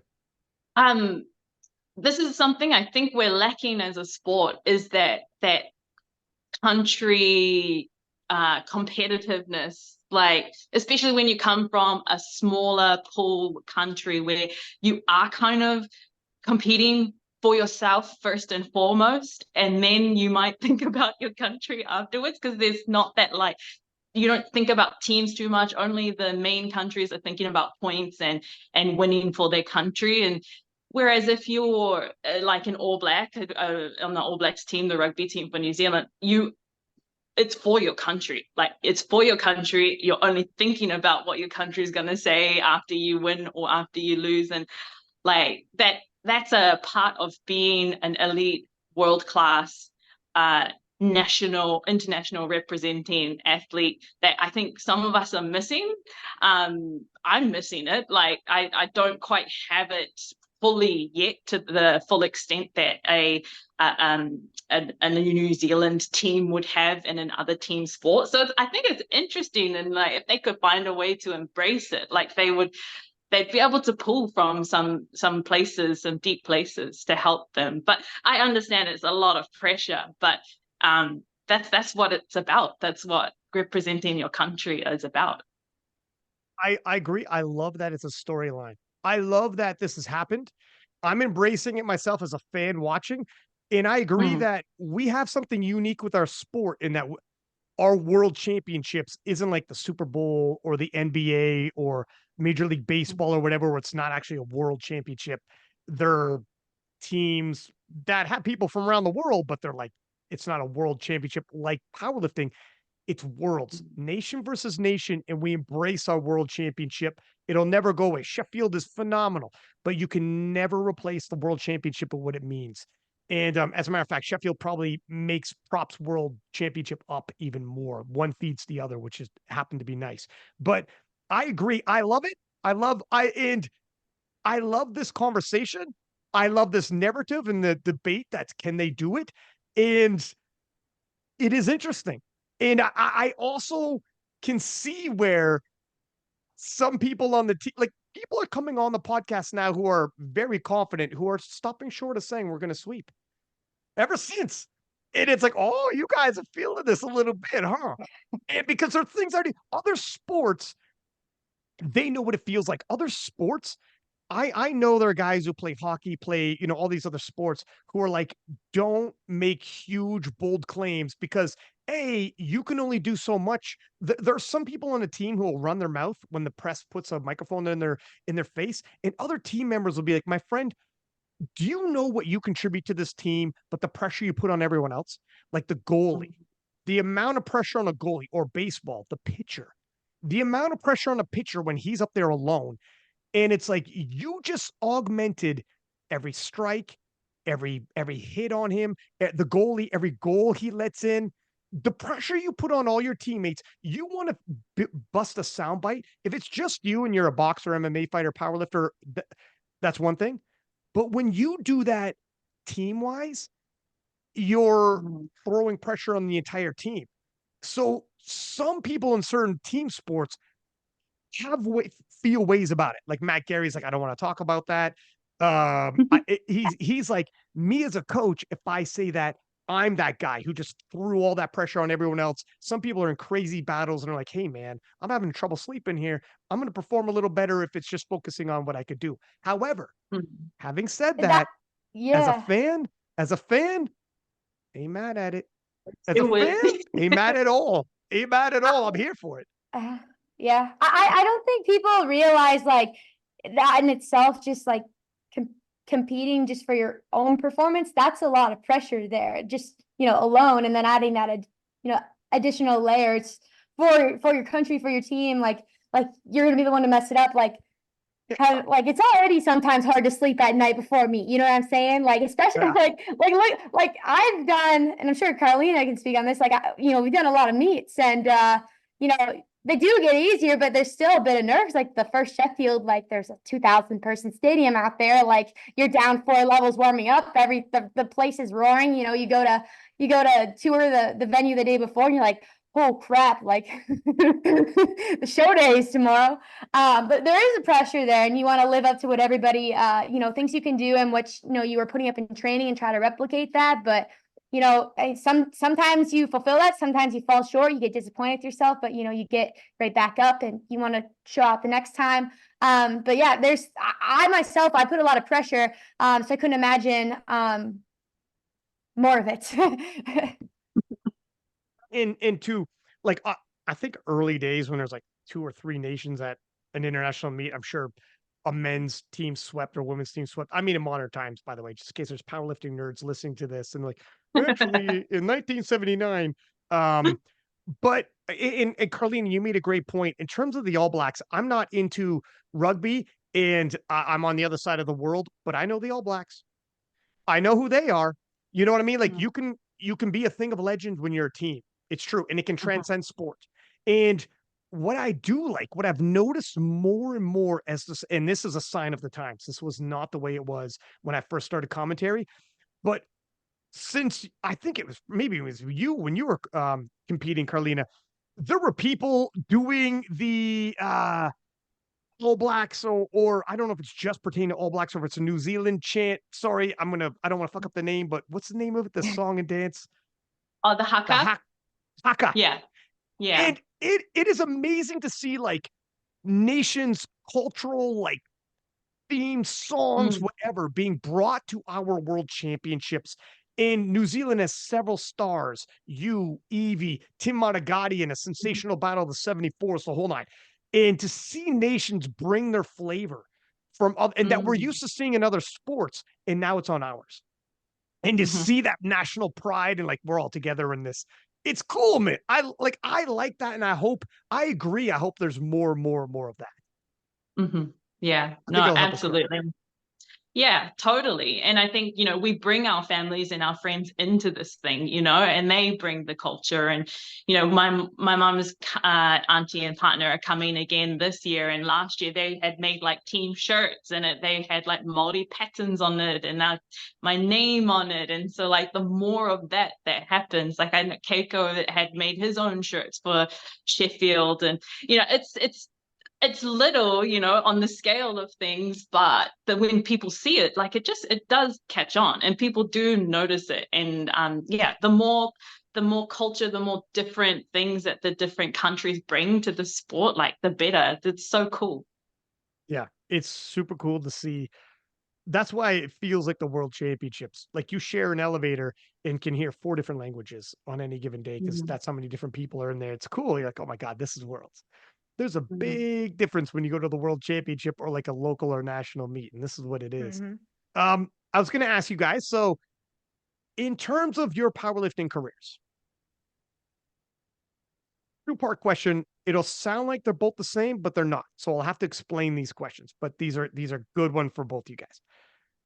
What is the proudest moment that you've had in powerlifting, and B, most memorable? Not those aren't necessarily the same thing. What proud could be an achievement or something you did, and I mean something you did or achievement. So obviously that entails what you did. And greatest moment, it could maybe be the same thing, or it could maybe be an experience you had, a conversation, something you witnessed, something you were a part of. Like, for Mhm. instance, if the US men pulled off the sweep, and somebody was a member of that team, he'd be like, look at my performance was but I got the win. Didn't PR anything, got the win. But in terms of moment, holy smokes, I think that'll never be replicated. Whatever. I'm just giving you it's not always the same thing. Um, but you guys at this point, world titles, showdowns, world records, major moments, you both had firsts in the sport. You've both experienced something, and you're going to experience a lot more, Mhm. including like Sheffield World Games. A lot of things are coming up. Mhm. Like that's super exciting. But who wants to go first? I guess you could say my most memorable moment was definitely that last pull at 2019 Worlds. I was in disbelief. I actually came out on top. I've was going through those battles, always was taking second place, second at the national level or whatever. But that to me was the most probably memorable moment in my career because that was kind of that turning point. And then it kind of came the Amanda Lawrence era. Um, I feel like there's going to be different moments in my career that I'm the most proud of. Currently, it's probably that last poll at the Sheffield 2023. No, the first Sheffield, sorry. When I did that kind of that Hail Mary pull, 590, 591, 592, whatever that was. I'm sure that I'm gonna break that, but for now, that's probably my most proud. I know people are coming for my necks on deadlift, but it's not gonna happen. I got to pull 600. But yeah, I gotta live up to that. But yeah, I would say that's probably my current. I'm sure it'll change someday when I break that, but yeah. Mhm. You think it's interesting that you chose the Daniela Mello clash, which I could see like the tensions leading up in terms of, oh my God, this is what everyone knew. This is one of the best showdowns we're going to see at the World Championship. The anticipation, it's on, was that the last day? No, Yeah. can't remember. No, Yeah, I think it's Saturday or Sunday. I second last. can't remember. Yeah. There's been so Either many way, they're it was blending together. right. Fair enough. But it was still, I could see where the rising tension, rising tension, rising tension, then the relief. Holy shit, we did it. And Yeah. Because I yeah, didn't you're think I was never gonna gonna win forget. halfway through that meet. Because like after I missed that third squat, like I just didn't think there was any room to make gains from that. It literally came down to the last pull, and like I was like still so new to powerlifting, like I didn't even know what a placeholder was, so I was like freaking out when I saw like a 600-pound deadlift, like for my third. So like Yo, I calm was down. like I was losing. The There's like guys you're not supposed to look at the screen. I'm like, oh, damn. But in yeah. in the learning you probably have from that too, in terms of when you missed your third squat, but then you realize as you get more and more battles, it's like other people will miss. It's okay. It ain't over. But when you're in it and you miss in a major showdown that you're very tense for, you're like, wow, there's no room for error. everyone in all the preview shows and all over online were saying it's so close. There's no room for ever. Whoever misses and whoever goes 9 for 9 wins. But in reality, probably neither of you going 9 for 9.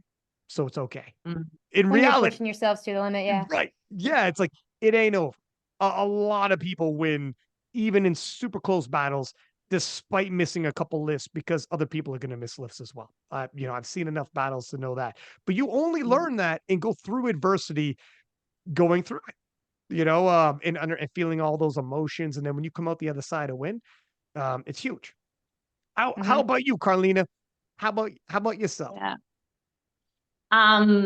My proudest moment, I think, is when I hit the 600 for the first time at Commonwealth, and mostly because I had everybody there who was important to me and who I loved was right there in the front row to witness it. So I had my parents, all my siblings, both my nanas, my partner, they were all there to witness it. And they've been along that journey for me and watched me that whole year kind of come up in being known a little bit more. And so they knew what was on the line and how bad I wanted it. And to have them be there with me and know exactly what happened when I pulled that last deadlift and celebrate with me was just like, I will forever remember that moment. And thankfully, at that point, like, I had SBD supporting me, so they have all that footage of my family and I've got that footage, so I get to keep that forever. So that's 100% my proudest moment. One sec, please. The second half, I want to live in this moment for a second there. I remember that, and few times in powerlifting are you going to remember a coming of age moment, like a I'm here now moment, especially Commonwealth Games. Not all nations are, or Commonwealth Championships, not all nations are a part of it. It's in New Zealand, etc. And how many times certain competitions come and go like this? In that 600, the entire community knew. And I still remember when you cut that ASBD, send location, because we knew the location was Sheffield. And we knew the call out was, what you got to do. And it was like, I still remember that. Like, it was a moment. It really was a moment. And she broke the internet. well, it got the community talking. And her rise to prominence was really quick, based on, like, you don't get that very often, where it's like, because the round number as well.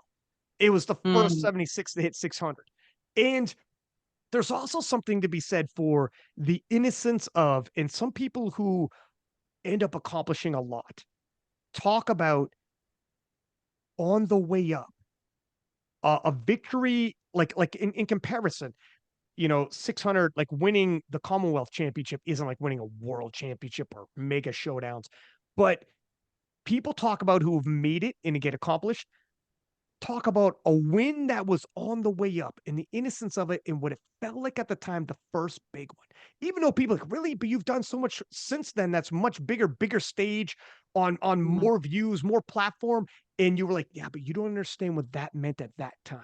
And I had never experienced anything like that. And it's like an innocent win.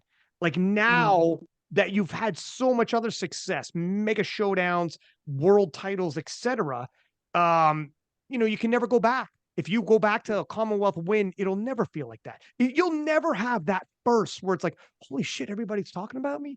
Now everyone's talking about you all the time anyways. Sheffield, I get to win Sheffield and she calls you out. Like, now it's not like more the same. Like, obviously it's still big moments, but you'll never go back to that innocence of when you cut that ASBD, send location, and the whole nine. And then when you get the invites, like, holy shit, it worked. Like, holy shit, that 600 really got me there. I was eating outwards, like, holy shit, it's happening. This was a dream. I just said SBD, called them out, and like, it's gonna happen. And like, there's something to be said for those moments. There really is. You're right. Yeah, absolutely. Like, and like, the competitions before that was Auckland champs and nationals, and so they were all pretty chill competitions. And so and even with Commonwealth being literally 15 minutes down the road from my house. It still felt similar, but just like the gravity of what was happening and what was going to follow afterwards when I achieved that, and knowing that this is going to change the rest of my life, actually. Yeah. Yeah, it was huge. You know what? I mean, this is different. This is like a drastic example of, but I just saw a meme on Instagram and it showed a picture of the Friends cast. And you guys know Friends, right? This is old. Yeah, yes, Okay, of cool. course. I wasn't sure if We're I'm not aging living myself under a again. rock, Ryan. Well, I mean, I don't know. I don't know. Okay, cool. Okay, cool. I was just kidding. So yeah, fair enough. Fucking, you don't know Friends. You guys know the Beatles too. So anyways, the Friends cast. There's a picture of the Friends cast, and the TV producer of Friends said, "I'm sending you on a trip to Vegas. Go enjoy yourself." They hadn't filmed, or no, sorry, they had filmed. They hadn't aired a single episode yet, but they filmed it, and the TV producers all knew what they had. And the TV producers said, "I'm sending you to Vegas." And they took a picture of all of them on a private jet. And they're like, "Oh my God," like Jennifer Aniston and like, mega stars now. But at the time, they were complete nobodies, never been on a personal, like private jet. And they took a picture of that cast that at the time was nobody knew who the hell they were. And you see all their baby faces, and this is all them before they're at all famous. And the TV producer told them, "Walk on that strip, a Vegas strip, enjoy yourself. Because this time next year, you will never again be able to walk down the street and not get mobbed for the rest of your life.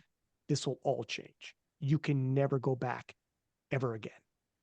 And there's something cool about now powerlifting. I get it, lesser extent, but when I tell you, Karlina, you could never, that's what I was trying to say, is you can never go back to this was your breakthrough moment. This was your I'm here now moment. This is your for here on out. I mean, you got Sheffield winners calling you out. You got like you'll always be that. And so there's something about those moments too. When you realize there's other people who have talked about like when they realize, holy shit, I made it. I broke through. Holy shit, this isn't, I'm not crazy. Like this is real. I said I could, but everyone says they can. When they first start powerlifting, everyone talks about a world title, whatever. It's cute. I mean, it happens all the time. Believe me, King of those DMs are like, you don't know me now, but you'll know me soon. I get those all the time. And you did it. And you'll there's something about those moments. And so when you talk about your 600, that's what it reminds me of. But anyways, okay. How about your other moment? Yeah, what was that? That was proudest, and this was, what was the other one? Memorable. Most Or was that memorable. memorable? Or Yeah. was that memorable? And the other one's proudest. I don't know which one. I can't remember. We diverged off.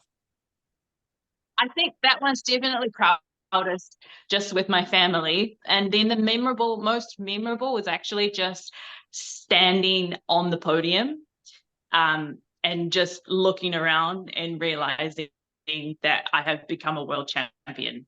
That was the most memorable, because, and then the anthem playing, and it was really emotional for me, just like all the work was worth it. After the 600, things did change, and this wasn't just a hobby that I'm good at. It kind of turned into like, this is like my job, and I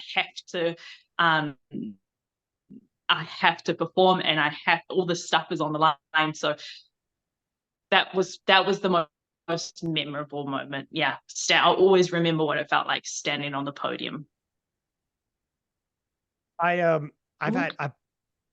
been a couple times where I've seen people standing on the podium, their anthems playing, and you could see them get emotional, and you're like, holy shit, I don't even know. I don't even know what it must be like in that situation where everybody's watching, your anthems playing. All of the people back home that must be watching the stream and what they must be thinking and the impact it must feel like, especially in this era of competitiveness. We're not talking previous eras. Like we all know how difficult it is to climb that mountain. And yeah. Do you guys still feel like Amanda, you've been doing this for a decade now, which is crazy to say because you're still young. And how old are you right now, Hey, man? I just turned 27, May 6th. Crazy. Yes. Still 27. Spring chicken. Man, I mean, after 25, I kind of dread it each No. year, but that's the mark for me. But But in your shoes, having done it for like you're a grizzled veteran, you've done it so many times.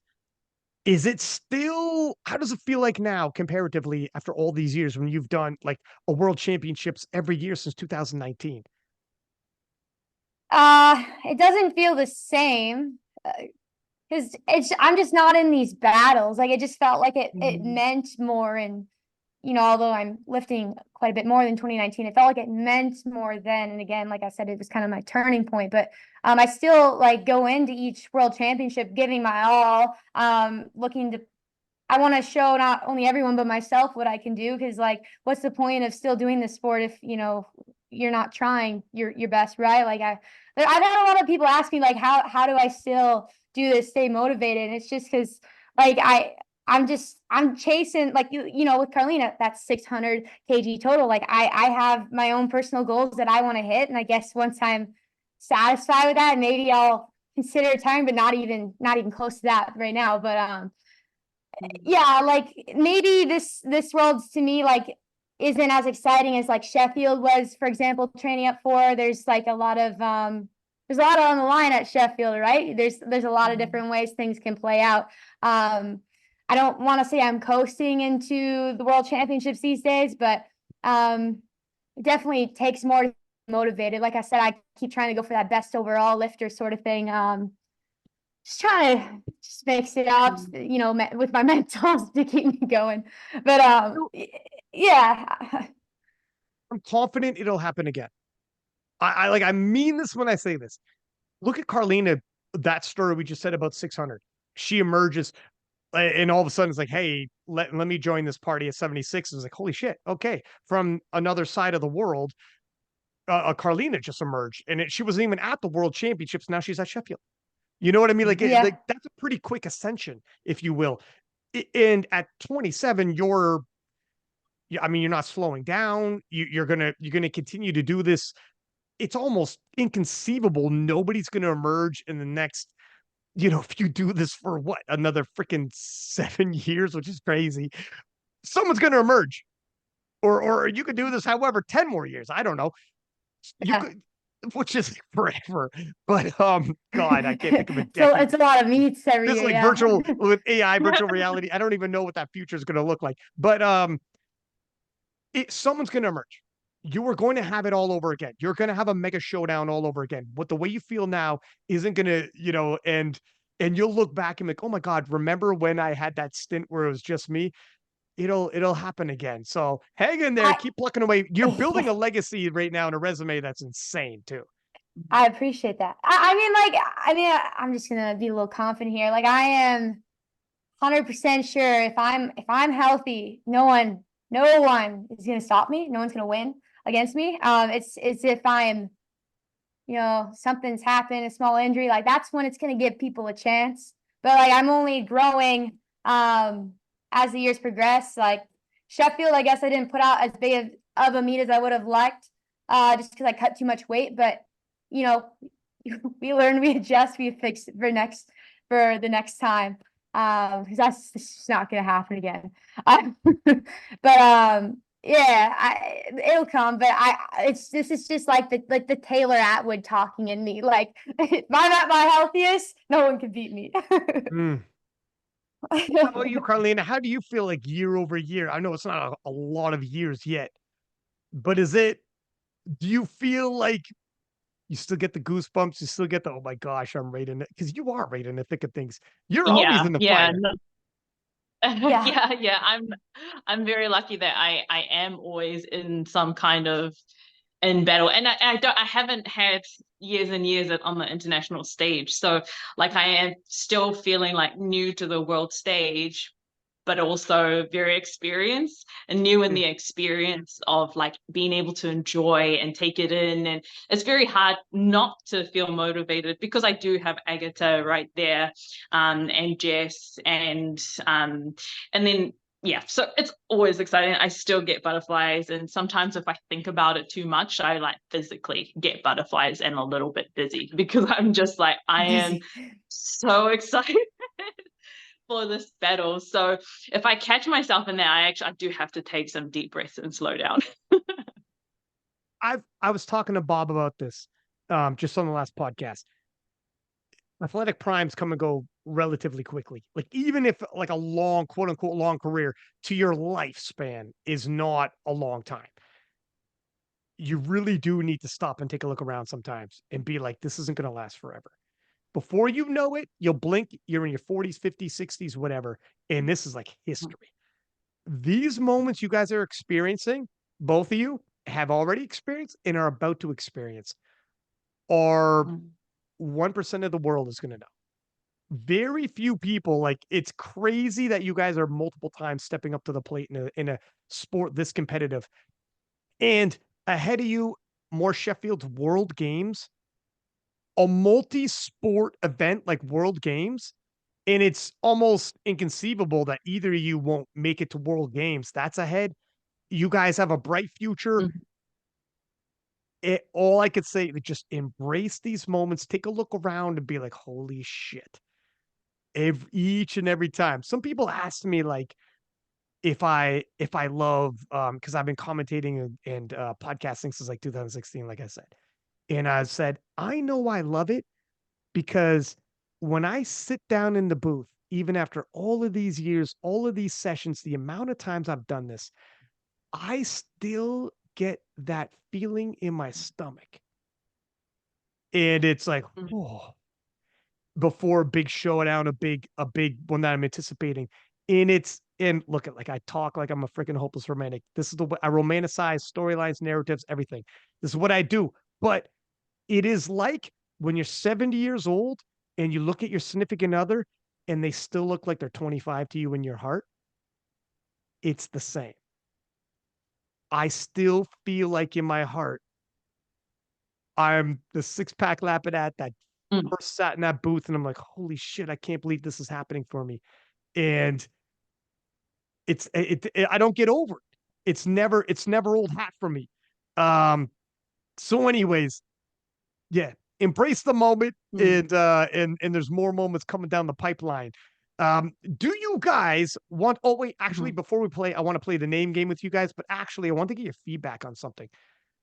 I don't know if you guys see, there are two ladies, list this as one of them. And what's that? Sorry? Is he cutting out? All right, ladies. We're back. I got no idea if you guys can hear me, not hear me. If I'm buffering, I apologize. I'm in a freaking small town Wi-Fi because I'm not at home due to work. Long story, but we're gonna wrap this up. We got to do this again, ladies. We had an excellent discussion. We crushed 2 hours easy, and we could have easily crushed another hour. I think we kind of sort of got into another topic, but this freaking Wi-Fi is so sketchy. And all that, by the way, was not recorded. And yeah, I mean, I had more I want to talk to you guys about, and we were crushing content, but let's put a pause in it. We'll do this again in the future. Maybe after Worlds, we could recap our experiences. I think we got something going with the three of us here. And I Queen of the promise next time. lifts. That's right. This will be the queen of the lifts. Exactly. I love the idea. This is Karlina's idea, by the way. And the chemistry was perfect. So I'll next time I'm going to be on reliable Wi-Fi, I promise. And yeah, we'll book it again. We'll do it again. But anyways, until next time, six-pack Lapadat, six up, and we are out.